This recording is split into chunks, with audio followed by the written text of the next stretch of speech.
So why is cultural identity and learner identity important? Cultural identity and learner identity are interconnected.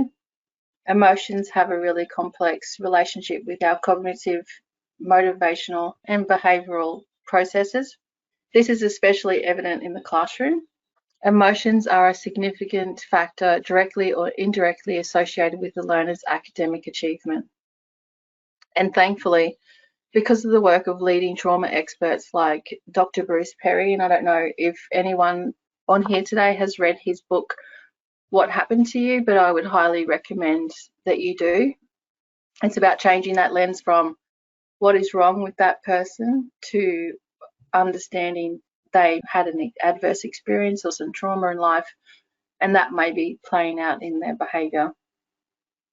What he's taught us, though, is that your relational health, which is your connectedness to family, community, and culture, is more predictive of your mental health than your history of adversity. So connectedness has the power to counterbalance adversity. So what that means is that a strong cultural identity is actually a protective factor.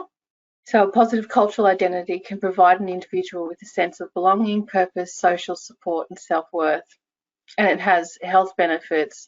It can promote resilience, it enhances self-esteem, pro-social coping skills, and it's a protective mechanism against mental health systems. So, earlier on I said that our culture had been broken. There's a cultural shame that Aboriginal and Torres Strait Islander people have suffered for a really long time when they've been dehumanised and needing to assimilate, but then not given the resources required to do so. And that then leads to unhealthy coping mechanisms. So having a strong cultural identity will improve the learner identity, which will improve academic outcomes. So education, like I said, we spend the majority of our developmental years there. This is where we build our sense of identity. And I want to start having a look at how you can individually create change in the role that you do. Mandy introduced me before and said that I was actually a teacher aide, and I did that role for 10 years and I absolutely loved it. I had thought that I would stay in that role, and I had some mentors that really pushed me and said we need more Indigenous teachers. So that was the reason for me moving out of that role and wanting to become a teacher.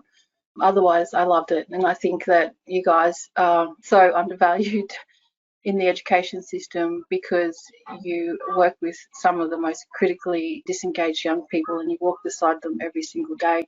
And it's a really special role, it's really valuable, and you individually can create change because like the ripples in water, once you start something, it then can impact on the people around you. I'm going to look at 7 areas that you can do this. So Aboriginal and Torres Strait Islander engagement, so that includes community consultation, self-awareness, maintaining accountability, understanding the theories and frameworks and making sure that you're using them effectively in education, reflective and critical practice, leadership, and cultural communication.